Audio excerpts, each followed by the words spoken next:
Okay, so we're going to look at now how to make, well, you could call it a number of things, how to make bad triangles work, or also places where you can get interesting triangles that you may not otherwise realize. So Scott is in my guard, and some of these are actually solutions to other problems.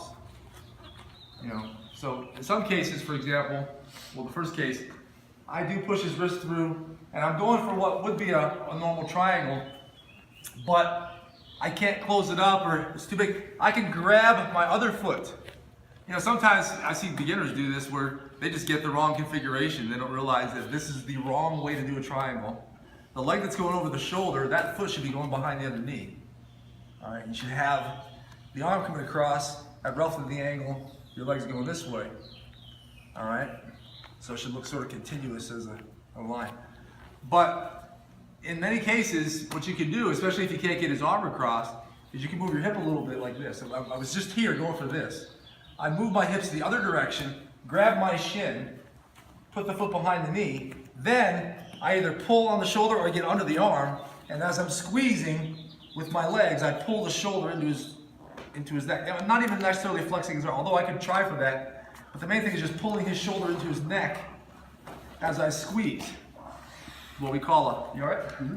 It's what we call the impossible triangle, because it's like, well, it should be impossible to choke someone that way because the legs are configured incorrectly, but it turns out that you make up for it by pulling on that shoulder and you can get them.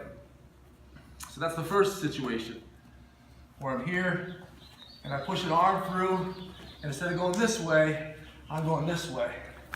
All right? And what I do is I have to move my hips out to the side like this, so that my calf is pressing behind his shoulder, like that. And now I can augment it by pulling on it and squeezing, or getting under the arm and pulling on the shoulder and squeezing. All right? And sometimes you have to sort of jockey with the angle to put the pressure. And then again, you can follow up to the shoulder of the arm that's trapped inside. But here's another situation where, again, I push his arm through. I'm going for a triangle, but I cannot get his arm across.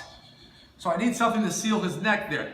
So what I do is I reopen the triangle, grab my shin. I bring the free hand against his neck, palm up, and I grab my shin as high up as I can. All right? Then I close my triangle back up and I can squeeze, and I can put pressure on his neck. All right? So you have that.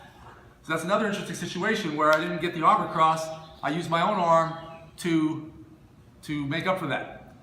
But he pulls his arm out. Now here's a situation where he's trying to pass my guard. All I have inside my legs is his head.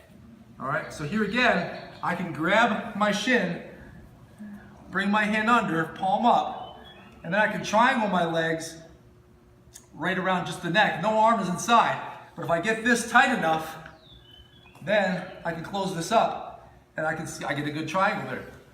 All right, he thought he was going to pass, and he was confident that without an arm still inside, I couldn't finish the triangle there. And I made up for it by inserting my other arm and closing it up.